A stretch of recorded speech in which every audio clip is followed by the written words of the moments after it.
सभी बिजनेसमैन जो अमीरों में शामिल हैं उनकी आप एक सिमिलरिटी तो देखते होंगे कि सभी के पास किसी न किसी बैंक का या संस्था का कर्ज तो है।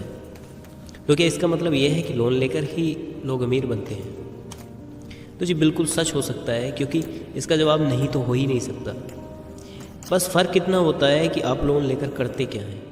लोन को आप किस जगह यूज़ करते हैं? आप उसे लाइबिलिटीज़ के रूप में यूज़ करते हैं या उसे अपने एसेट्स के रूप में यूज़ करते हैं?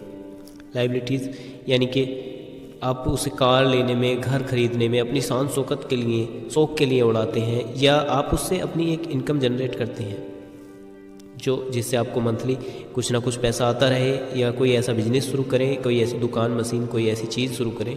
यही दिमाग का गेम है। यहीं से गरीब और अमीर सोच पैदा होती है और उसी सोच के साथ हम फिर आगे बढ़ते चले जाते हैं।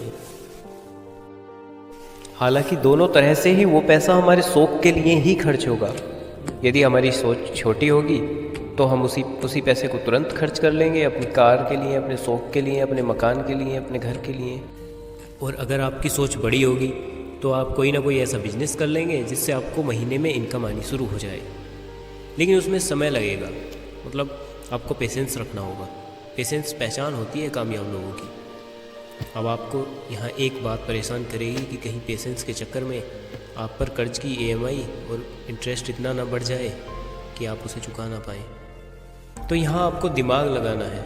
आपको गोल्ड लोन लेने से पहले ही डिसाइड कर लेना है।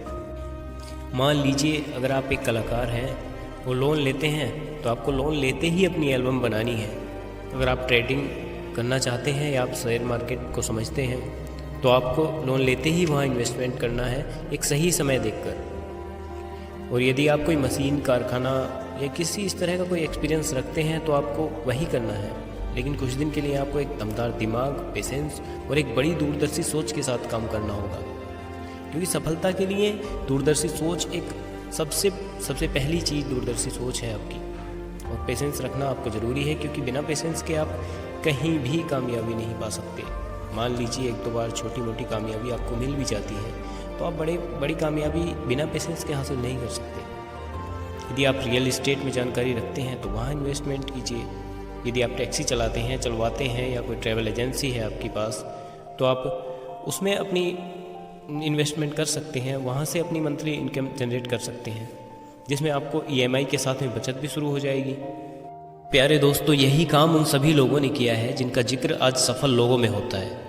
यहाँ तक कि बैंक जिससे आप लोन ले रहे हैं वो भी तो हमारा बचत खाता खोलकर हमसे 2-3% पर लोन ही लेता है, और हमें ही या हमारे भाई को ही किसी को 8-10-12% पर कर्ज वापस दे देता है।